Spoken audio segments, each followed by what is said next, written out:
Thank you for being with me here today.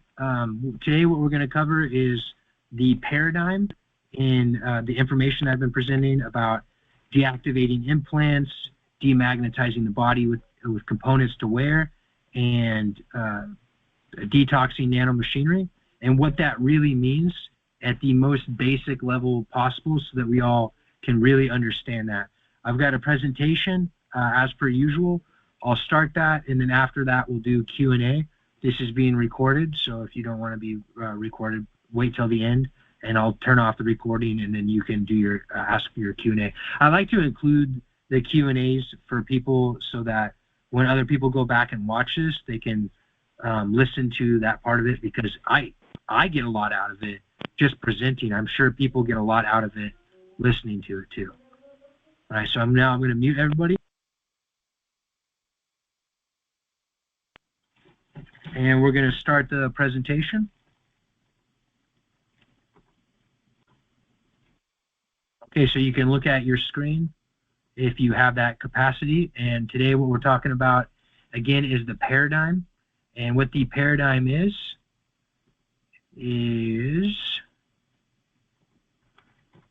it's deactivating implants, number one.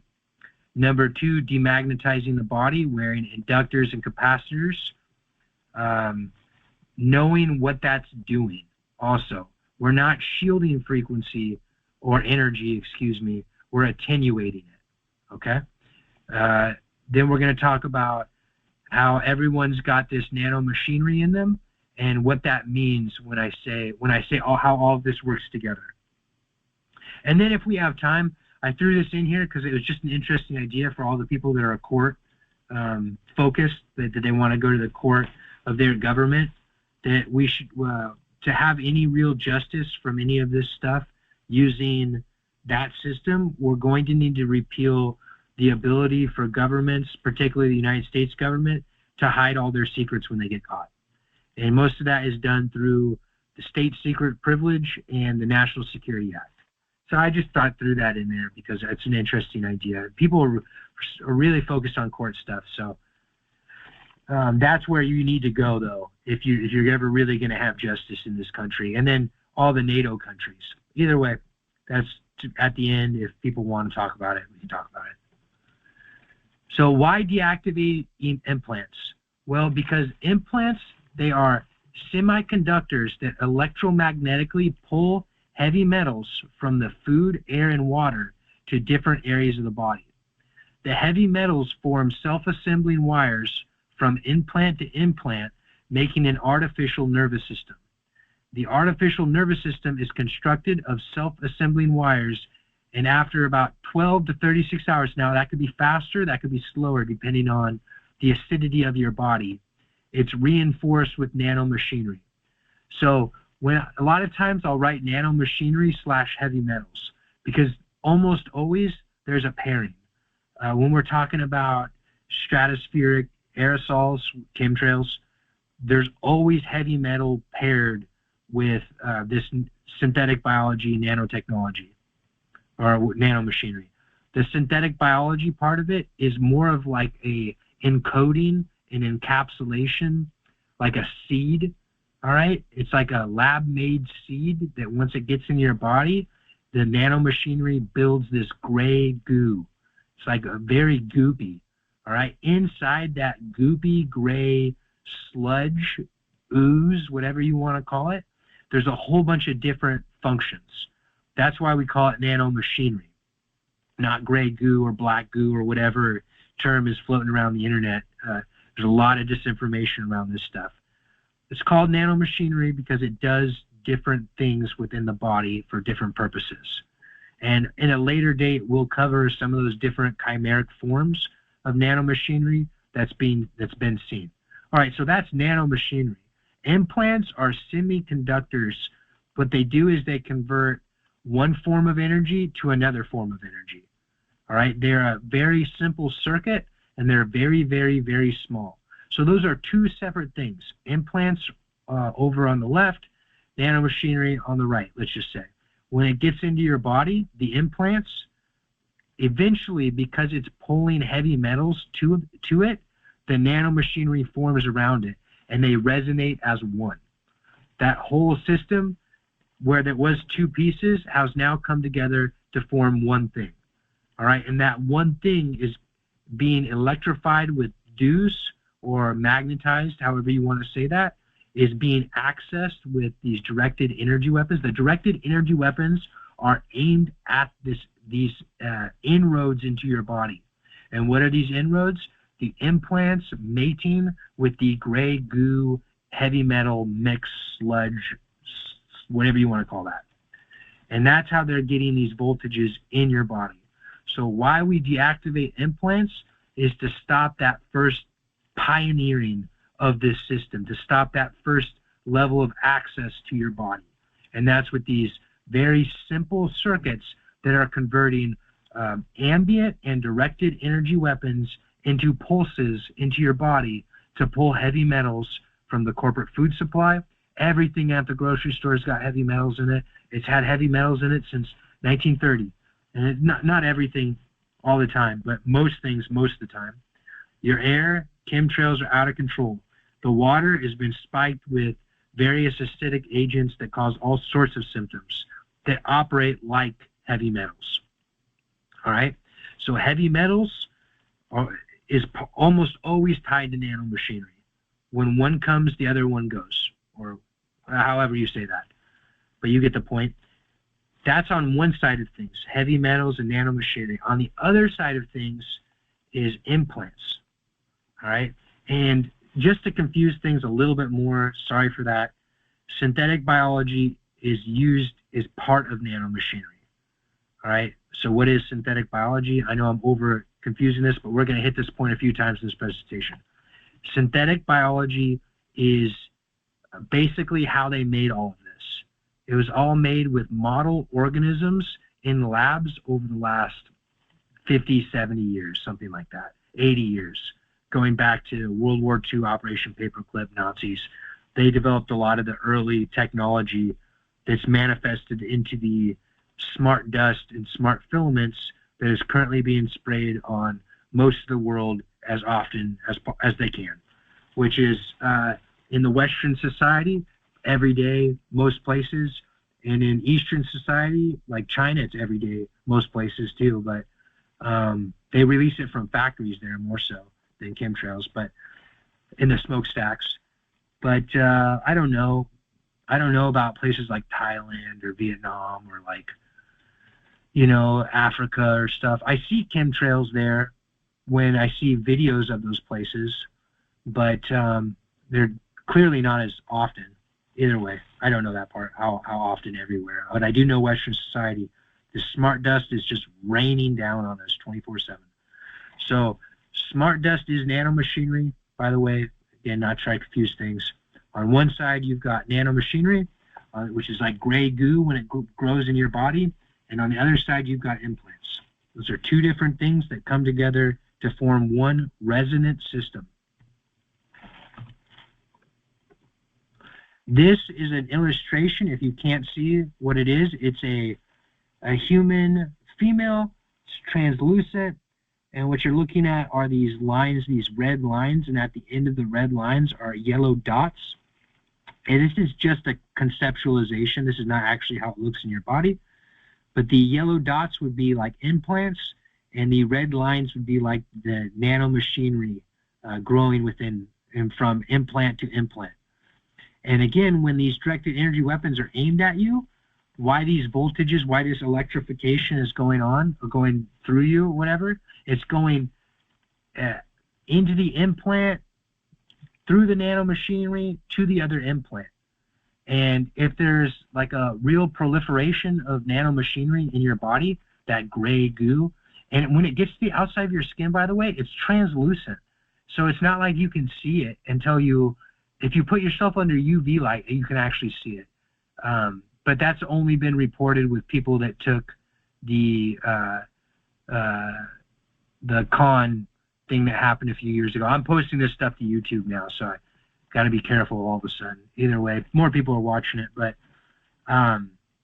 the medical experimentation shot if you put those people under UV light, they actually glow in certain areas where the nanomachinery has proliferated. I don't know if the stratospheric aerosols do the same thing. I don't think they do. But it's all more or less, whether you're talking about those shots or you're talking about the chemtrails or you're talking about the older smart filaments that we call Morgellons, it all does the same thing in your body, just it's different versions of it. Like, for example, a lot of times Morgellons has an insect vector. And so, you know, how do you put this synthetic biology in? I'm rambling. I'm sorry. There's so much information. And this is why people are getting confused. So let's get back on point. The yellow dots, if you can't see, are the implants. The red lines are the nanomachinery. It's making an artificial nervous system throughout your body. It's being accessed with directed energy weapons. Here's another illustration. This is the square, a man, he's translucent, and he's got little squares all over his body and wires running from square to square. The square is a dramatization, of an implant. It's like way larger than it really would be. And the lines between them would be like the nanomachinery. So we've got this seemingly like a mesh that's underneath someone's skin that's connecting into their brain. All right, so again, the little squares will be the implants. The little lines connecting the little squares is the nanomachinery, and it's all going up into the brain because that's where all of this is focused, but also every organ is fair game, including your skin. So deactivate implants. Most of you already know this by now, but you can make a stun gun into an EMP, and I've got videos on Rumble to show you how to do that. That's how you deactivate them the easiest way. If you live somewhere you can't do that, the best solution I have as of right now, I'm working on others, I just haven't, for a variety of reasons, haven't figured anything out right now, but is the high voltage power supply with a car ignition coil. And what's great about that is it does take a little bit of know-how, it takes a little bit of handiness, and it takes a little bit of money. But the great thing about that is it's way, way more powerful than the stun gun. It's way more resilient. You can fix it yourself once you build it. And if, say, one part of it failed, you can fix it that day. You can get the parts for it anywhere. All you need is a good-sized hardware store and a auto parts store, and you've got all the parts. And it's a heck of a machine. If you were to buy a high voltage power supply with a car ignition coil, with what it could do in something that was retail, you'd be talking $15,000. Of course, it would be a lot nicer, it would have the nice metal box and the nice paddles and all that type of thing. But one you can build yourself for $150 that does the same thing, I mean, come on, that's a no-brainer. And the high voltage power supply, because it has more power and it's more resilient, you can run it for longer. You can run it, say, all night, potentially, if you build it the right way.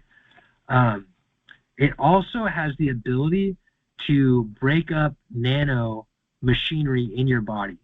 Now, it is effective at that, but if you don't have implants deactivated, that's always going to be the bigger thing. But the best thing about the high voltage power supply is when you use it, both things happen. You're deactivating the implants and you're breaking up the nanomachinery at the same time. So it's effective. It's worthwhile. If you have the means and capacity to build it, I would. Just to know that you can have a high voltage machine and to mess around with, to learn about high voltages and how healing these things, this plasma is.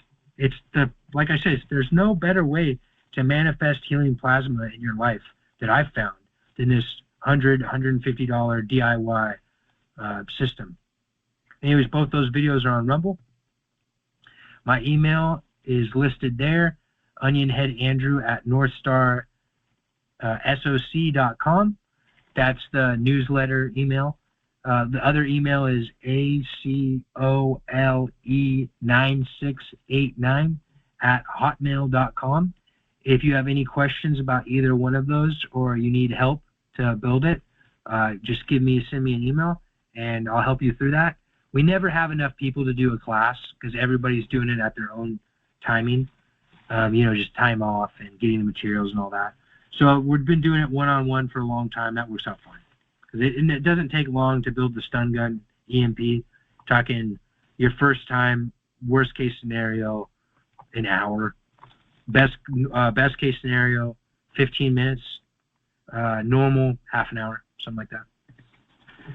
Okay, so that was the first, deactivating implants. And again, we know the difference between implants and nanomachinery and how those two separate things come together to make a one functioning artificial nervous system that's activated with directed energy weapons. That's the first step. The second step, first step, deactivating implants. Second step is demagnetizing the body, okay? Now, what this addresses is the directed energy weapons. Even after you've got the implants deactivated, there's still people aiming directed energy weapons at you. It's just now they're not getting a devastating, profound effect, but they're still aiming them at you. So you still need to address that part of it. And how you do that is you can build capacitors, inductors, and capacitor inductors. Now, those are big fancy words for basic, very, very basic, very simple electrical components. The theory gets in, it can be a little bit deep, but we don't even need to go to that theory level. A capacitor is sheets of aluminum and plastic wrap. You keep the aluminum separate from the other layers of aluminum. You do 3 layers alternating. So aluminum, plastic, aluminum, plastic, aluminum, plastic. Then you wrap the whole thing in duct tape, something to keep it the outside from being punctured, because if it gets punctured, the whole thing fails. And you've got yourself a capacitor, what I call a capacitor mat. You can wear that around you. The inductors are just wire. It's just wire wrapped in a circle around any part of your body. All right, so again, big words for very simple things. Capacitors, inductors, and then, or capacitors and inductors, and then capacitor inductors are basically where you mix the two ideas into one object. The easiest way to do that is you start with wire, you wrap that in a circle, and then you wrap that with layers of plastic and layers of aluminum, just like you would capacitor. And when you do those 3 things, when you build capacitor mats, wrap your body in wire, and build capacitor inductors, you can wear those on your body. And if you have a conductive layer underneath that, in between your body and those things, it spreads all over your body. So if they beam a laser at you, or a maser, or whatever stupid billion-dollar weapon system they've got today, ULF, VLF, ELF, well, it doesn't stop ELF, but it helps. That's extremely low frequency. Whatever frequency, the infrared, what's that, infrasound? I don't know. There's so many of them. You can attenuate, which means dampen, and it ultimately bring into voidance, which means bring into net zero these energies they're sending at you. All right?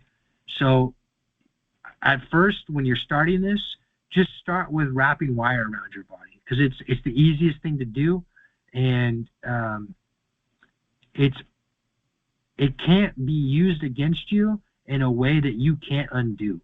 All right? So don't be afraid of it. If they figure out a way to use it against you, you'll just take it off. And then you'll make a capacitor inductor. You'll put it basically back on after you put those capacitor layers on that coiled wire, and it will work just fine. And then whenever you use a capacitor, you want to be careful that you're bleeding off the charge. But again, we'll approach that. You do that by having wire near it, wrapped wire. We'll talk about that more as we move more into that phase. And some people are doing it. Kudos to you out there that are doing this, that are learning, that you've been building these wearables. Really appreciate your effort and work in learning it.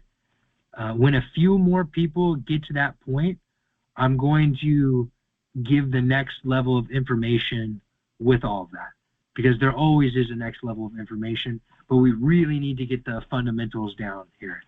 And I'll know where we're at based on my emails, because the people that are doing the work email me. And that's not to say if you're doing the work and you haven't emailed me, you're not doing the work. It's just that more often than not, you'll end up eventually contacting me, and then I'll know through our contact. And please do, where you're at and where we can focus our attentions on. And that's why we're covering this again today. What these capacitors and inductors do is they balance each other at a physics level. And again, that's more information for a different time of how that actually works. This next page is just more information.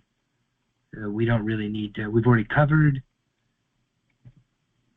the electromagnetic spectrum that they weaponize against us is vast. In front of us, if you can't see this, I've got a picture of between radio waves to gamma rays. I'm not sure, but I think that's pretty much, and then going down to extremely low frequency, that's pretty much the spectrum they have weaponized against us. So all the way to gamma rays, which is incredibly small. So, I mean, I've heard talk about gamma rays being used, but I don't really know, to be honest. So why attenuation is the answer with those electrical components is because whenever you shield, you're only going to be able to block a certain frequency of energy, which is to say a certain wavelength. Oh, that's the physics part of this can get really annoying because that's not quite accurate. That's a 2D interpretation of a 3D thing that's going on. But the shielding basically only blocks a range, a spectrum, a very small spectrum of whatever frequency is being weaponized at you. And if we were only dealing with microwaves, then we could shield very easily. If we were only dealing with ultraviolet, then we could shield very easily. But that's not the case. We're dealing with as much of the weaponized spectrum as they can weaponize. And they're just tuning up and down the machines. That's what this last 6 months has been for me, is they just tune up, they tune down, they tune up, they tune down. And if I was shielding, I wouldn't be able to do anything about it. So I'm not shielding. I'm dealing with that energy at a base level. I'm attenuating it. I'm bringing it into net zero, right, to neutral. And let's just say if you did want to shield effectively because you don't believe me and you want to try things yourself, by all means, do it. What you want to do to shield more effectively is layer different materials. If you layer different materials, you'll get a broader spectrum to shield. But again, it's like, why do that when if you just build the capacitors and inductors and figured out how to array them on you and near you with conductive material, then you'll do so much better. Because again, you're not dealing, we're not, when we're attenuating, we're not dealing with the specific frequency of the energy that's being sent at us. We're dealing with the energy itself. It's the base layer. It's the fundamental force that's being weaponized against us. And that's not to say that some shielding isn't effective. You're looking at shielding, if you can see my face right now, that is effective, and that's these blue light blockers. Pretty much always wear them. There's other things too that you can use shielding for, but the better concept, the bigger concept, not better, but bigger, more important to you, is attenuation. By balancing the two forces of induction and capacitance, one can attenuate any directed energy weapon. Now, it doesn't seem like it would be true, but it definitely is. When you provide these, basically, when you have the right material in the right shape, it doesn't matter what frequencies they send at you. That material in the right shape can deal with it. I know that sounds crazy, like, well, what if they use a laser, that's, burns a hole in the house? If they use a laser that burns a hole in the house, you've got bigger problems. They don't do that. I'll be the first one if they do. But how would you attenuate that? That's something for me to think about. But there would be a way to. A mirror. I think a mirror would reflect all of that. That would be Anyways, that's a bigger conversation. Anyways, something to think about, though. Anything outside of the laser that burns a hole in the wall, as of right now, you can attenuate with the basic information that I told you. And there is more information there, too, that we will cover at a later date, like I said, when more people are there. So you've got that. With that information, you've got 3/4 of what you need to attenuate any frequency, but you have the starting blocks to attenuate the frequencies that you're dealing with right now. As you move through this, they're going to send more and more and more energy out your way, and then you're going to have to learn more and more how to attenuate it. But there's not much more to it than what I've said. There's a little bit more to it, but not much. Like that conductive layer, that's the little bit more to it, and then a few other things.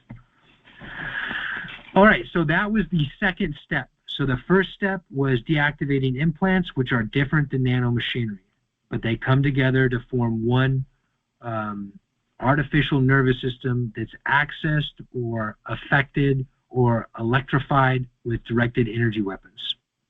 All right. The second thing was dealing with directed energy weapons, the energy being sent at you. The third thing is dealing with the buildup of smart dust and heavy metals and the growth of smart dust, which is nanomachinery, in your body. Because we're always breathing this stuff, especially if we're targeted, they release aerosols near every targeted person as much as they can. Sometimes they have smart dust in them. They always have heavy metals in them. And sometimes they have even nastier things in them, like super smart dust. I don't know how else to call that, but there's no term for it because the public doesn't know about it. But it's basically aerosolized nanowalkers. If you remember our last conversation, I told you about nanowalkers, probably the first time anybody had heard about those. Although many people had known something was crawling on them and around them and in them for a long time, nanowalkers is the term the industry uses for them. Sometimes they aerosolize those also. So even to people that you wouldn't think they would do it to, they do it to. So you've got heavy metals, you've got nanomachinery, and you've got these aerosolized nanowalkers, which is another form of nanomachinery that you're breathing in. All of that stuff plaques your insides. It forms a plaque, right? Even when you're doing deactivated the implants and you're wearing the demagnetizables, you're still going to have a buildup of the heavy metals, synthetic heavy metals, smart dust, smart filaments, all of that in your body, just because of the nature of breathing it. And it's very sticky and it's very acidic. That's what acidic things do. They stick in you. You need to be detoxing. You need to always be detoxing, which is the third final step. Nanomachinery detoxes from the body almost the exact same way heavy metals do, because it's more or less the same thing. There's more to it than that, but it detoxes the same way because it binds to heavy metals. So when you detox heavy metals, you're detoxing nanomachinery. The easiest way for me to do that is, well, it's not the easiest way, but the most effective way with no resources is fasting. You'll hear me say that a lot because it's just the case. And I'm not perfect. Nobody is. I go longer than I should before I fast. I don't fast as long as I should a lot of times. But I do know at the end of the day that when I need it, I've got it, right? I'll pull it out. I'll use it. But I wish my habits were better with it. So don't beat yourself up if you're not doing it. Just try to start. Try to start fasting more often. A day, 2 days, 3 days, 4 days, 5 days. However long you feel comfortable with as little water as you can go with. All right? That's just general rule of thumb. The more dry you fast, the deeper the cleanse will be. You get to a certain point, though, about day 4 of dry fasting, where being attacked with weapons, where it's like, I don't know, I could be damaging my kidneys here. So keep that in mind. You want to always be feeling your body because you are still being attacked, right? And although the fasting does make the attacks far less effective, and it does help keep your mind clear and all that type of thing, and detoxes your detox and all this stuff rapidly, it still is putting stress on your organs, your heart, your kidney, your liver, gallbladder. What else? I'm sure there's something else I'm forgetting, but those are the big ones. And of course your brain, and your skin. Well, I don't know about your skin. It could be helping your skin. The smart dust and filaments order biomaterials in our body along with the aforementioned particles to form complex chains of nanomachinery that traverse our bodies. Okay, that was a lot of words for the nanomachinery is using the stuff that it finds in your body to form it, so to form that gray goo crap that's getting in everywhere. And if you've got the implants, it's going from implant to implant first. If you don't got the implants and you're not targeted, it's clotting. If you don't have the implants and you are targeted, then it's getting pulled to wherever the directed energy weapons are pulsing. So, for example, right this moment, the top of my head is being pulsed and the back left corner of my head is being pulsed. All right, so that's where they're trying to pull the smart dust that they're currently releasing in aerosols around my house. And who are they? They are contractors of the United States government operating through security firms locally that are very easy to find. I think technically you would call them private military, although in the public they would be, again, a security firm. That's what they're... and then those security firms subcontract, and they use the shell companies and all sorts of money laundering schemes to pay their people. All right, so right here, if you can't see, this is Richard Hirschman, and there's a picture of these clots that he's been pulling out of people. It's not just him. Many embalmers have been pulling them out of people.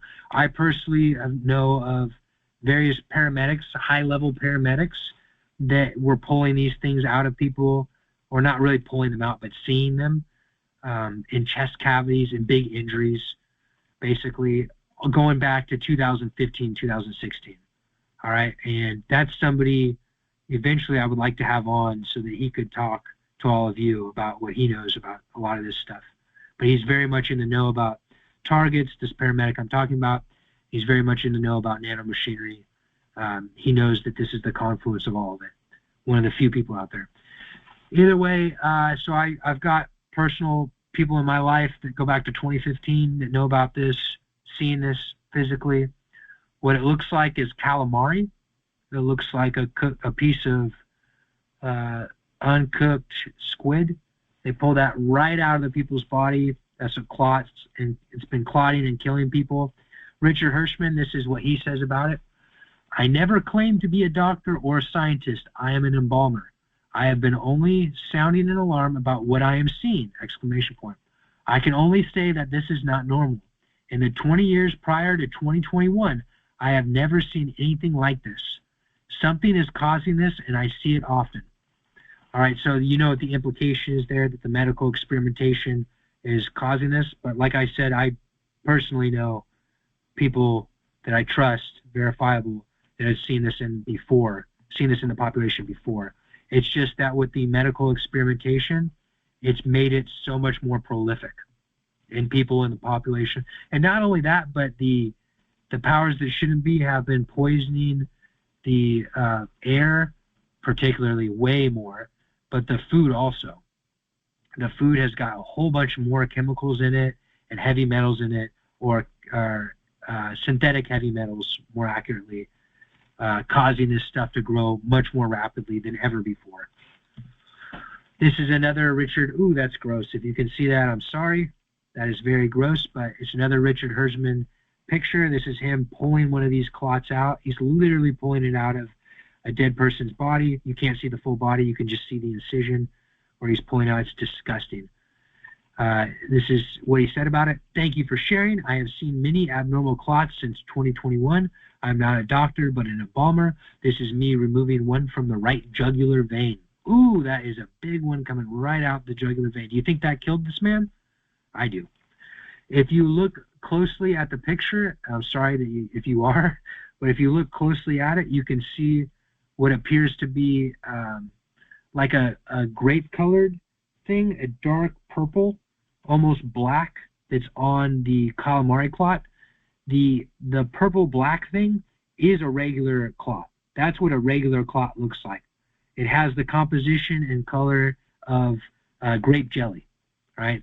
And that's what a lot of these people that are pulling these calamari clots are showing is like, here's a regular clot, here is a new clot. Totally new pathology, 100% new as of this last 15 or so years, give or take. Why is the medical community not talking about it? Why is there no conversation of it? Because there is a genocide going on, and it is being orchestrated from the top down all the way through the hospitals. You wonder why the hospitals are the way they are nowadays with the local Stasi and all that? It's because of this crap. They got to keep the public from understanding that this is happening. All right, so there was a small study done through that Richard Hirschman and his friends, basically, at the Tennessee Association of Embalmers. I think there was like 30 people. Of those 30 people, because, you know, these people, and I don't try to blame them, but nobody wants to speak out about these things, because once you learn about them and you're in the system, you immediately become scared, right? For the average person.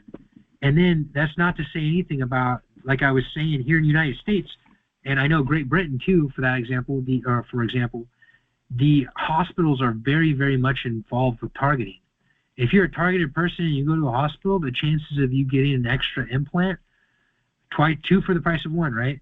You go in for your surgery, you leave with an implant and a messed up surgery, is very, very, very high. Very high. I cannot express that enough. There are so many complicit people within the healthcare industry and with this system of targeting. But either way, that's why the public hasn't heard about it. And that's also why that there's so much effort being put into putting these hospitals under secret police or Orwellian control. But either way, so moving forward, 64% of embalmers in this study, which is about 30 people, 30 embalmers, reported seeing white fibrous clots in corpses during the first half of 2025, 65%. The white clots appeared in an average of 17% of all corpses. That's where they looked. Remember, that's who saw it and where they looked. 70% reported signs of microclotting. That's the regular type of clots, the coffee grounds or the grape jelly looking thing. 39% of embalmers observed an increase in infant deaths with an average of 14% rise over pre-2020 levels. This only encompasses those who died of the clot and not those who survived with compromised cardiovascular health. So this is people that died of clot-like deaths, and this is the few times that they ever get autopsies. When a regular person dies under regular circumstances, embalmers do not autopsy them. They go to the furnace where they get turned into ashes, and nobody ever learns. So these numbers are far, far, far higher than this very small study of embalmers. I mean, we have no idea how many deaths are directly responsible, or Nanotech is directly responsible for how many deaths, and then how many deaths does it play a part. And, just to guess, it's probably 2 out of 3, 1 out of 2. I don't know. It's something crazy like that, though. There's no way it's not.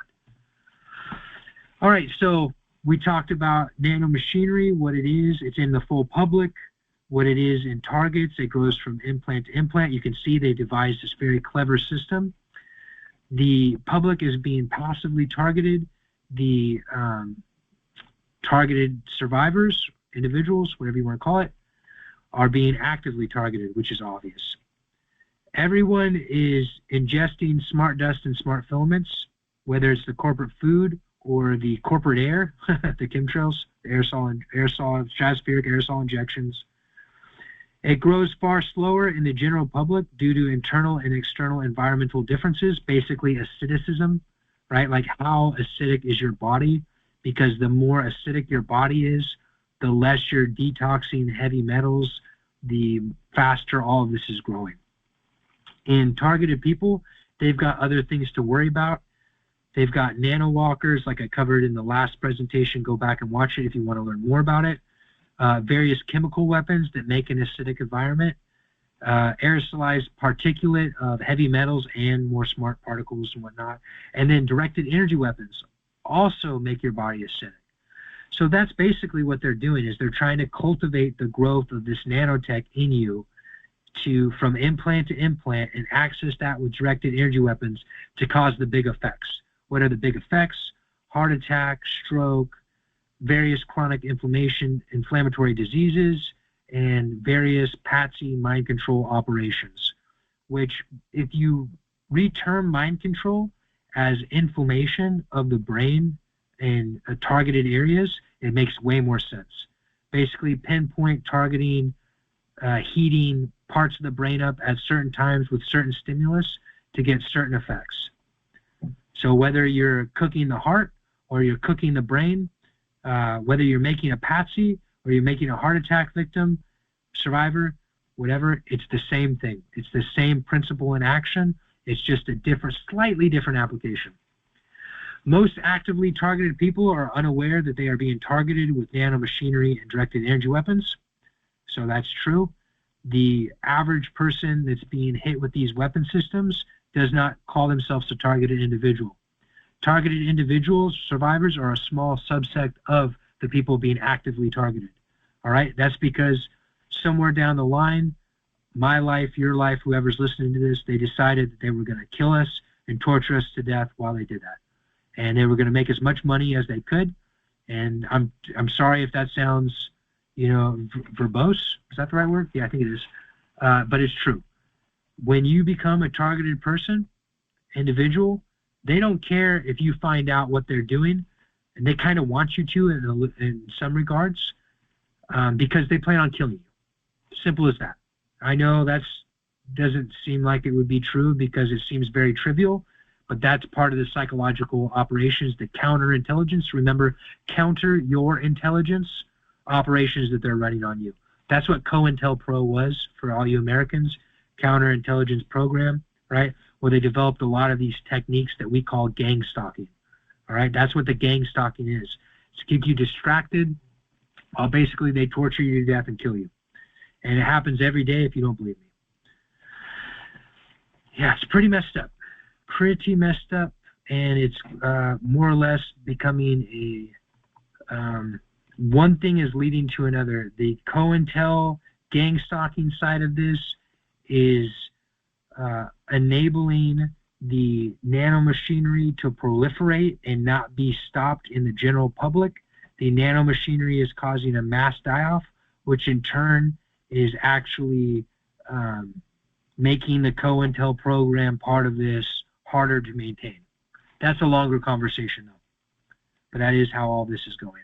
Absolutely insane. To regularly detox the body of nanos and heavy metal, it is essential to keep the gastrointestinal tract free of parasites, bioplaques, yeast, etc. All right, because when you get these, when this smart dust and smart filaments plaques on your insides, the secondary invasion of parasites comes right behind it. And those most commonly are yeast overgrowths. Not that yeast is bad, but when it gets into this plaque of the smart dust, it becomes very bad for you. But it's also bacteria, certain bacteria strains, and then not only that, but it's worms. It's all sorts of crazy, crazy parasites, because there are crazy parasites in the corporate food. If any of you have seen this, you can look it up for yourself. I'm sorry, it's absolutely disgusting, but if you open a package of like Reese's or something like that, there's all sorts of little worms in it. Oh, it's so gross. Candy is such a good carrier. M&Ms, I know, have them in them. Rib fritter meat that you would get from like in a chicken strip, because those come more or less pre-packaged everywhere that sells them. They have this stuff in it too, because they're just gluing chicken meat together to make those. It's everywhere. These hookworms love when your body is an acidic, full of heavy metal state. So you want to keep detoxing to avoid all those situations. There are many solutions for detoxing. One that I haven't talked about that I found very beneficial, because it's a little bit unrealistic for a lot of people, is vibration plates. Vibration plates can be very, very good. They're called gravity wells too, but basically they vibrate usually in 2 directions. You want the ones that vibrate in 2 directions. You stand on top of them. It helps kind of just shake up your body, shake that stuff free, where normally you would need to exercise very intensely to have the same effect. Red lights are great. I've talked about that before. You can buy incandescent red lights at reptile stores. That's where or pet stores in the reptile section. That's where you want to get them. You do not want to buy red lights for humans because those are coated with chemical solvents that when you heat up, release synthetic heavy metal compounds or something very close to that. So buy your red lights that you would get for pets. Buy those. Reptile nighttime, particularly 150 watt. That's a good one. Plus, you can get them really cheap when you buy them for pets, and they work way better than the $200 system you'd buy on Amazon. You can get a much better one for a $25, $35 bulb, depending where you get the bulb, and a $15 hood lamp where you put the bulb into. So for $40, $50, you can have a system that would cost you $200 to $500 on Amazon, because they use those LEDs. Don't use the LEDs for anything if you can avoid it.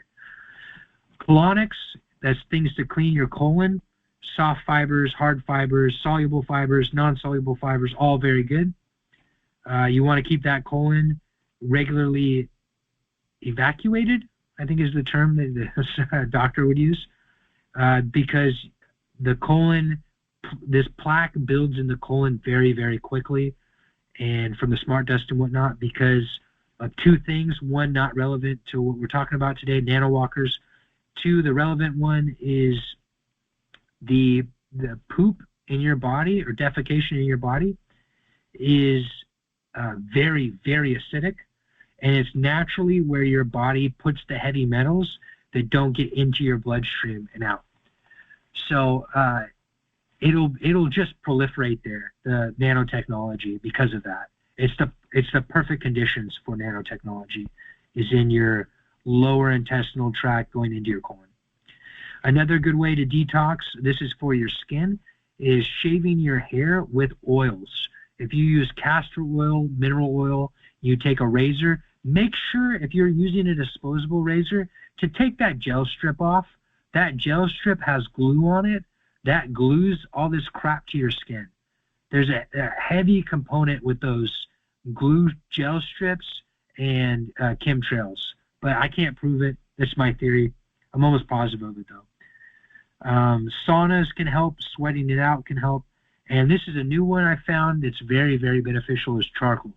Charcoal is a great heavy metal binder. It's as good of a heavy metal binder as cilantro. And cilantro is the best heavy metal binder that's a plant. And I thought charcoal was as good as that. And the best thing about charcoal is I don't need to worry about where it came from because I can produce it myself. These are, if you can't see this is the last slide. It's diseases associated to nanoparticle exposure. You've got nanoparticles in the cells. They cause, and it's just a picture of a man, and it just shows all the different types of symptoms where these nanoparticles would get into the body and what kind of diseases they would cause. In the brain, this is for people that aren't targeted, by the way. In the brain, they would call Parkinson's, Alzheimer's disease. In the lungs, it could cause asthma, bronchitis, emphysema, and cancer. Anywhere in the body would cause cancer. In the circulatory system, you get the point. I'm not going down the whole list. Some of these words I can't pronounce, to be honest with you, and I don't want to be too repetitive here. It causes a whole list of diseases in people that aren't targeted. This paper was produced in 2007. Well, the picture where I got this paper, the paper where I got this picture from was produced in 2007. So, in a different era of nanotech, shall we say. Okay, that's the end of the presentation. I did want to quickly mention that if anybody, this is kind of off topic, I guess, but if you want to get any type of justice with any of this stuff in the courts, there needs to be a complete revision of the security apparatus here in the United States. And with the National Security Act, basically protects any of them from imprisonment, exposure, you name it, any repercussions for this human trafficking and this genocide that they're taking a part of. Okay, I'm going to go ahead and open it up for Q&A. So go ahead and unmute yourself, and remember we're recorded. So if you want to wait till the end when I hit the unrecord to ask questions, by all means, you do that. But any questions about that basic, what is nanomachinery? What are implants? How does all this fit together? Anything you want to ask me, anything you want to comment on, go ahead. Now is your time. One thing I want to ask, Andrew, is building the plastic wrap and the aluminum foil. Should I just watch that video again? I mean, I don't. So I have a bunch of twisted copper that I was putting on my ceiling fans, and can I just wrap those? Yeah. Take the twisted copper, form a ring wherever you want to wear this, whether it's your midsection or your neck or wherever, and then layer it the plastic wrap and the aluminum or tin tape, aluminum tape that is, because it's easier to work with in that shape, and layer it in 3 layers around the coiled wire, and you'll have a capacitor inductor. Awesome. I have a lot of twisted copper. Okay, great. Yeah, use what you got first. Okay. And then, hey, Sandy, and then when you pair that with a conductive layer underneath, it really takes off. Then that effect spreads to wherever that conductive layer is touching. So that Morex cable that I bought, so I can... Romex? Yeah, Romex. Uh-huh. I bought one of those, and I have that wrapped all around my middle and my chest. Mm-hmm. And what should I do with the other stuff? Well, you would put the other stuff, the capacitor inductor ring, underneath that wire, and then you would put the wire on, well, geez, my dog is really whining. He's right outside the door. Excuse me. But underneath the first layer would be an ideal setup would be a conductive layer of something that you can find. Copper closed would be great. A silver sheet would be even better. Any metal infused fabric, like silver or copper. I have a Faraday blanket. Okay, is it thin enough to wear? Yeah. Okay, so you make a poncho out of that, and this is just you can change this later on. Okay, make a poncho of that. Put on the capacitor inductor ring over that poncho thing tightly against the poncho and your skin, and then wrap that in wire, and whammo, you'll be singing, you'll be flying. Everywhere that metal or the conductive fabric touches, the effect of the capacitor inductor and the inductor, which is the coiled wire, will spread. Awesome. Okay. Yeah. I've got all of that.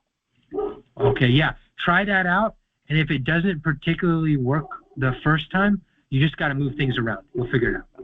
Okay. Thank you. Hi.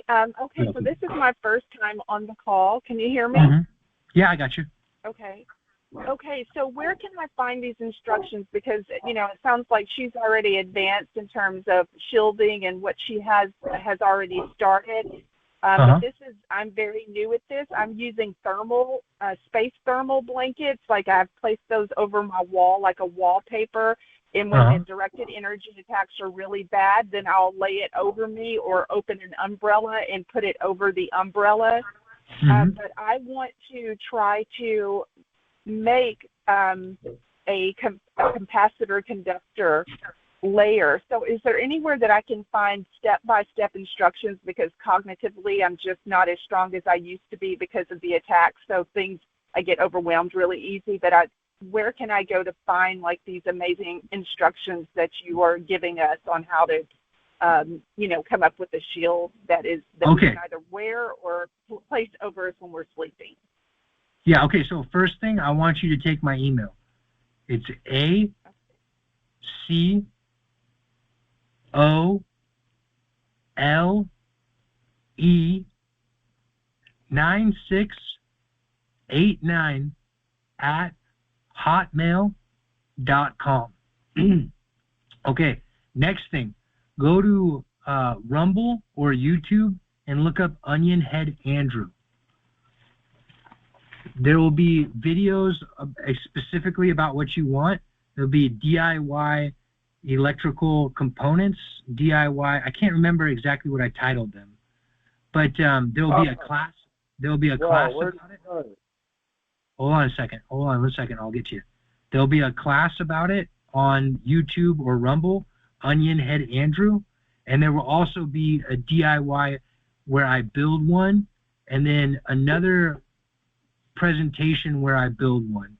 So there's a few different places you can go, but you've also got my email. So you just start working on looking at those. Andrew, this is Marcus. I've been at TI since 2011. Okay. I can see you. Thank you for showing your face, man. You kind of look like you two. Okay. Well, hold on a second. Hold on a second, Marcus. I want to finish with the first time, with the lady that was talking just a second before, and then you'll talk next. Okay. Okay. Just 1 second, Marcus. Did you get all that? On YouTube, it's got all the classes listed in a playlist, and then Rumble is the main channel, but YouTube's got the things all broken up nice. Okay, yes, I have that. I have your email address, and then I'll go to YouTube and follow the instructions. Are the items that we need to create this type of shielding with the copper wiring, is it pretty affordable and something we can get like at Home Depot? Do you have recommendations on where to get the supplies? You can use any wire. Use the wire you got first. For the capacitors, you're using wire. Okay, so go to Home Depot or something like that and get Romex. That's the cheapest, and it's got the most copper content in it. But you can use any wire.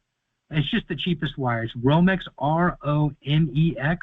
It doesn't matter what gauge you use. You can use 14, 16, 12 gauge, anything like that will be easy to work with. That's why I would use it, but you don't need to. You can use literally any wire.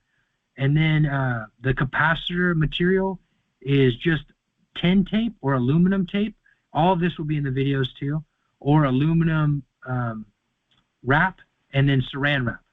And you're just putting those in layers. Again, all of this will be in the video, and you've got my email. So check it out, and then just start messing with wrapping wire around you to start off, and then get into the capacitor. And if you got any questions, you got it. Okay, and is this effective for like attacks on your organs, like they attack my heart, causing it to pause and to skip? So it's only one piece. It's only one piece of the information. To break through with these to overcome directed energy weapons attacks, it's not just wearing or using the electronic components, the wearable components. It's deactivating implants number 1 with the EMP. I don't know what time you came into this. Wearing the components number 2 and detoxing number 3. And when you do all 3 of those together, your symptoms go way down. It's hard to explain how big of a deal it can be in your life. Hold on, Steve, hold on, Marcus. Hold on 1 second. At any point of you doing any of these 3 things, your life it'll be noticeable. It will be very noticeable. So if you start anywhere you can, but do all 3 of the things by the end. Okay, and I do. Some of those I'm already doing, like the fasting. I've gotten that down. It's just part of my lifestyle. But then the other thing is the electrical currents that they're sending to my feet and to my hands. So I'm thinking that the shielding is going to be very effective with countering or attuning some of the that type of frequency that they're sending to my body. I mean, it's pretty severe, and I know we all have been hit with very severe attacks on us, but the electrical current is concerning because, it feels like they're trying to. Yeah, I mean, obviously they're trying to do me the utmost harm, Yeah. but they're experimenting on me. It's almost like I glowed when I touched water last night. It was that intense earlier, and they're doing that in response to me being on the calls. They're punishing me. So, well, yeah, and that's all going to be. And I know this is your first time on here, so I'm not. This is not. It's not me being mad at you or anything like that. But we try to keep that part of our.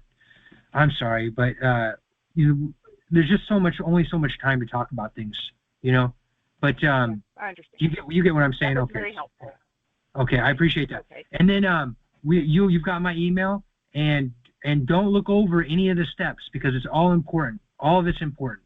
So even if you don't want to do the EMP, you should still do it. But either way, you'll work through it. You'll get back to me. Okay. Thank you so much. Okay, let's get to Marcus. Hey, Marcus. Hey, I got a few questions, but it's always like organic, like the questions just keep flowing through my brain as a TI. But being the TI is the most prevalent matter for me, and I can tell for you right now as well. But I just forgot. Like I've had 5 traumatic brain injuries from 4 from gang stalkers and 1 from my own. Okay, well, hey, Marcus, that's exactly what I was telling our previous callers, that we're not going to get into our own personal testimony. We've only got so much time. We have to respect each other's time. We all got crazy stories, and they're not putting you down or anything like that. Did you have a question specifically? What is your show presentation about tonight? You missed it. If I got to answer that question, you missed the whole thing. Go to Onionhead. I got 4 traumatic brain injuries, and then they keep messing with my circuitry in my brain. Okay, yep. We just covered that though, Marcus, didn't we? If you go on Onionhead Andrew Rumble tomorrow, this will be posted, so you can look there. Okay, we're gonna move on, Marcus.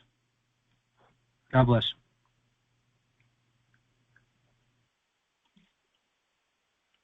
Anybody else? It's okay if there's nobody else. Be early night for me. Okay, so can you talk more about the fasting? So I'm not quite sure exactly what to use during the fasting. The fasting part of it? Yeah. Okay, so the fasting part of it is to detox heavy metals and nanomachinery, right? Because those two get clumped together. When you fast, your body basically forms this huge internal compression where it pushes all this stuff out one way or the other. It goes into your GI and you poop and pee it out, so forth. That's not quite how it works, or it goes out through. It just gets out of your body. Through one of these pathways. Yeah, so what exactly, because I know you talk about you use onion, orange peel, grapefruit peel, probably ginger, what, is that all you eat for the 3 days? No. So that's 2 different things. Those are tools to detox with, what you just talked about, the grapefruit peels, orange fruit, garlic, onions, charcoal. What else is there? There's a few other big ones. But fasting, you don't eat anything. And about the 2nd, 3rd day in, your body just pushes all this crap out. If you haven't done it, I highly suggest you do it. Okay.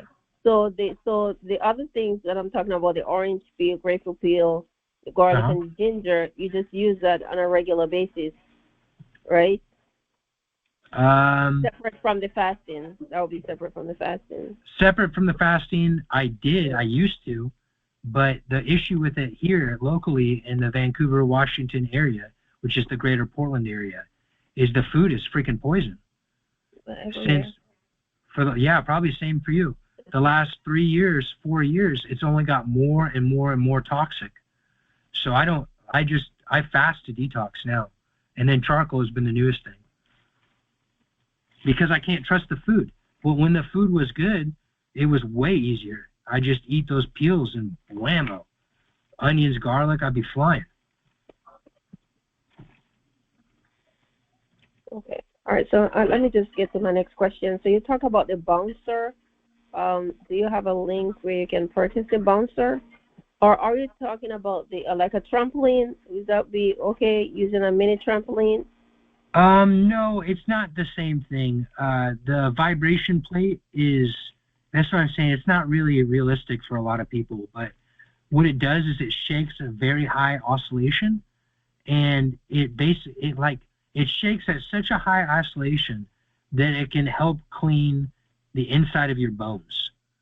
Like it's literally one of the I have a shaker plate. Yay. Yeah, that's exactly what I'm talking about. Well, shaker is another term for it, shaker plate. But it does amazing things.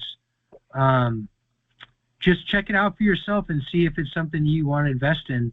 The baseline cost for a decent one is like $200 and something. I got a crazy one. Mine's worth like was worth like $2,000. It was because I had, back when I thought, before I knew too much about nanotech, and I was dealing with this through the Lyme's perspective, I thought that would help me get this fully out of my body. It didn't, but it helps. Right. Just on that note, just wanted to mention to that caller, a coworker back in the day told me at Planet Fitness that they had one of those that she often would use. Okay, but yeah, let's try. I appreciate that, Anonymous, but let's try not to interrupt. I know, like, if you're going to say one quick thing, fine, but let's just respect each other's turns.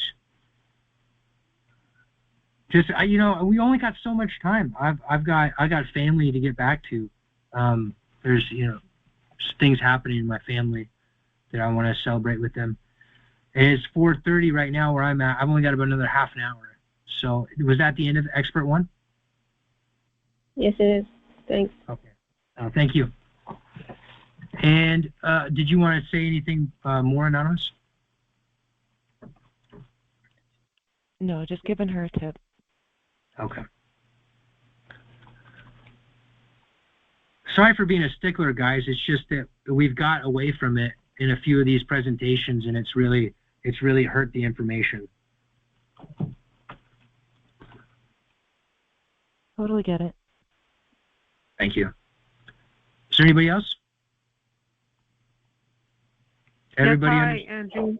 Okay, go ahead. Yep. Yeah, hi. I have a couple. Thank you for everything, and God bless. God bless you. How much? Thank you. How much do the ambient EMFs affect things? Because they can play with things in the house. How much should we just not even focus on that and just focus on the 3 steps? Let's say high magnetic stuff. No, you should definitely think about it. It definitely plays a big part. That's a great question. It's definitely something that should be addressed as you can when you figure it out. The 3 steps are way more important. But what you're talking about is still important. It's still very much something that we should all be focusing on. Because you're right, the dirty electricity plays a huge part in the capacity of the weapon systems being aimed at us. Okay, but thank you for saying. I think I get it. To just think of the steps to kind of cut things off at the pass, in a quick way, and then follow up with whatever else you can do. That's exactly right. Stop the bleeding, and then you can fine tune everything. And not only that, but the quicker you move through the steps, the more information I can tell you about each step that's going to even supercharge what you're doing, what you will be doing. Okay.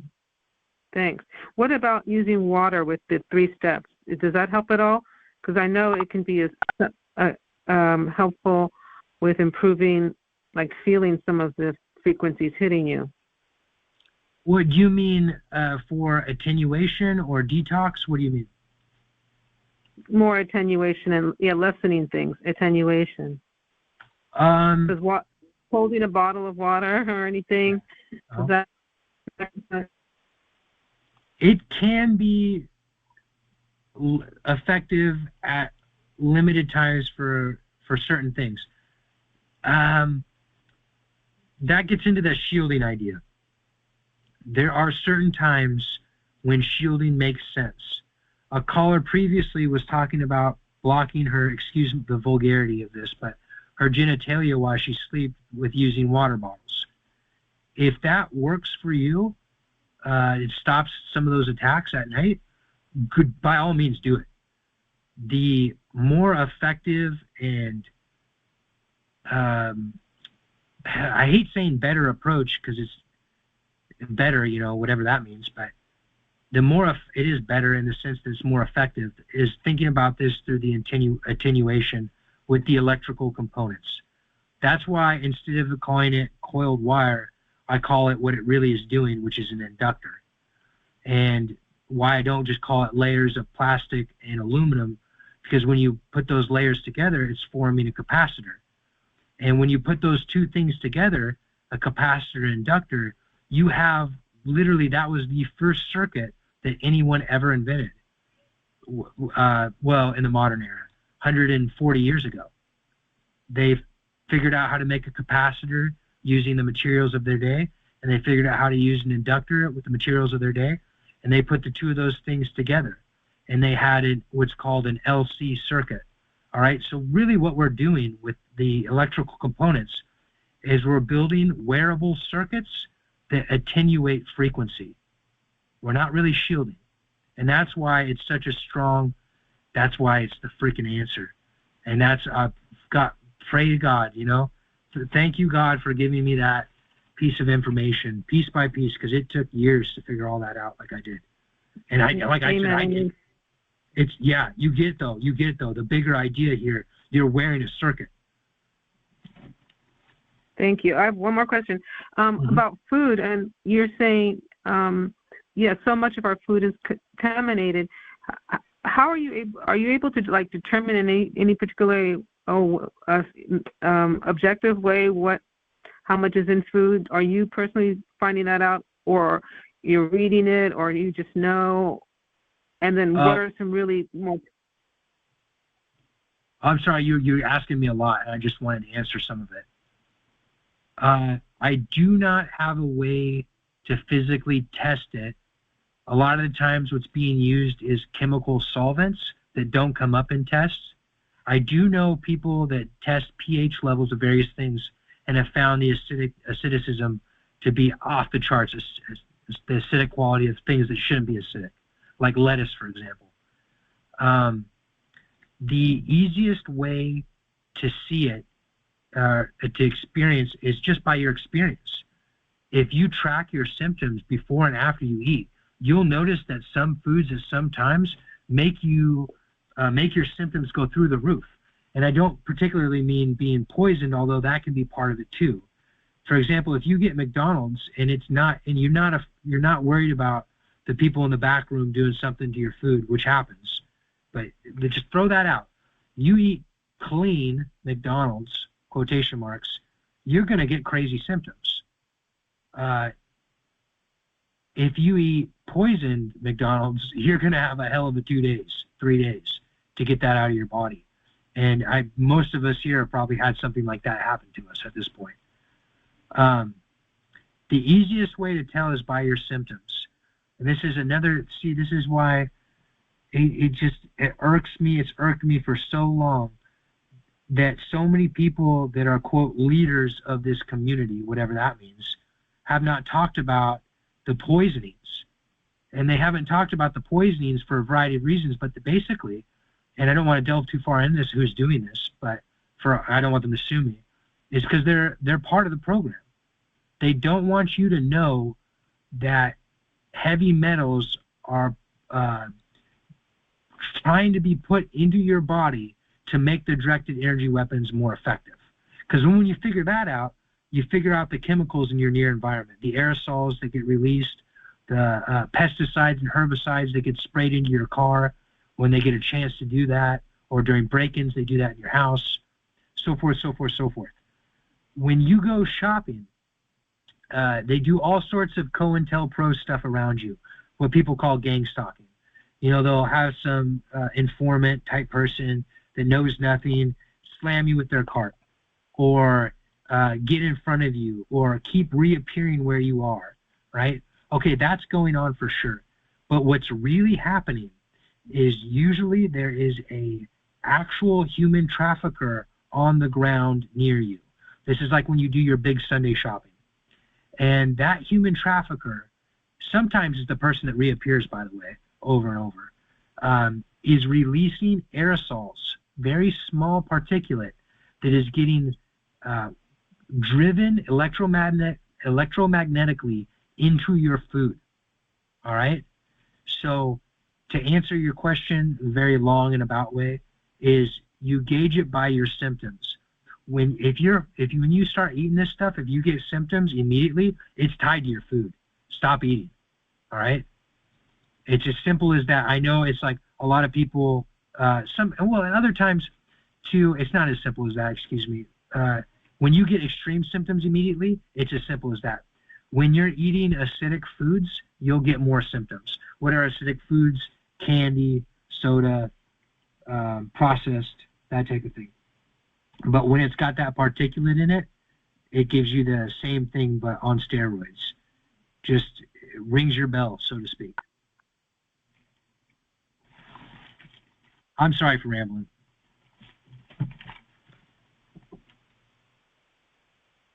Did that make sense, or did I totally miss the point? No, it was awesome. Okay, good. Thank you so much. You're welcome.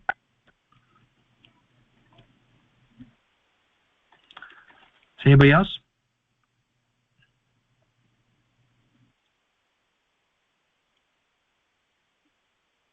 It's okay if there's nobody else, but it's a great time to talk if you got a question. Hello, Andrew. Yep. Hi, this is Kim. I was wondering, could you elaborate a little bit more on what the courts need to do for national security and the human trafficking? I'm just wondering, is there some way we could make a suggestion to someone some lawmakers that there is a need for this, or what do you think, or should I ask you at a different time? No, it's fine. No, I did throw that in there because the court conversation's always being had with people. Everyone's always looking for proof to go to court. And as far as the people go, could you mute yourself, Kim? I'm getting feedback. Oh, sorry. Yeah, sure. Okay, no, you're fine. By the way, it's nice to hear from you. The court aspect of this, the legislative aspect of this, yes, the politicians should be informed that human trafficking is going on and that anytime these people get caught, they use state secret privilege. The bigger reason I included it is because if anyone is selling you court stuff, like they're like, oh, give us money or take this thing so that you can go to court later, or that anything like that, if they're not talking about the state secret and how all of this will get wrapped up, even if they get caught, then they're not doing you a fair service. And I don't want to name names because I don't want to get sued. But there are people that are offering services, and there are people that are offering lawsuits. And they're saying, support us, and we're going to take this lawsuit, this class action lawsuit somewhere, and we're going to get justice, because if 5 of us get justice or 50 of us get justice, we'll all get justice. That's not true at all. That couldn't be farther from the truth. When these people get caught, and they get caught once every blue moon, but they get caught, it all gets hidden under national security laws. All right? And then the services about, you can take this to court later, or this will help you later with court, it's all nonsense. It's never been the case where you're going to end your targeting by exposing them in court. Say again, you win the case. They wrap it up all under National Security Act, and now they really try to kill you. Not that they weren't before, with the torture every day, 24/7. Now you're going to be dealing with a little bit what I've been dealing with. Stuff on the road, gangbangers, that type of thing.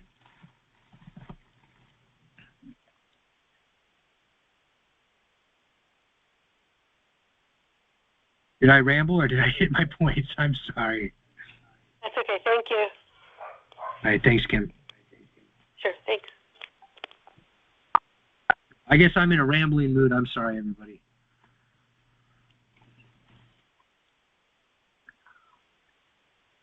Is there any other questions?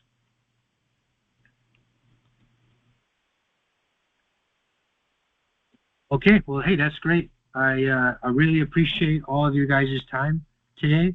I hope we got a little bit more understanding of the difference between nanomachinery and implants and how those two things come together in the body to make one artificial nervous system. That was really the big point I wanted to hammer home, is these components. Everybody wants to be able to build things to wear, and I get it. I really do. I'm wearing a solid piece of these things connected on my body 24/7 like armor. So next week we're going to talk about that more so. I'm not exactly sure how we'll talk about it, but I'll try to figure it out. If you've got any particular questions you want to send me about any of the stuff we talked about, again, my email is acole9689@hotmail.com. And what else is there?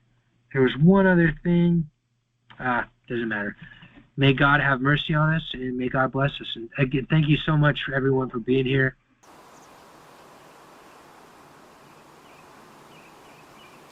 Tweet, tweet, tweet. Tweet, tweet, tweet, tweet, tweet.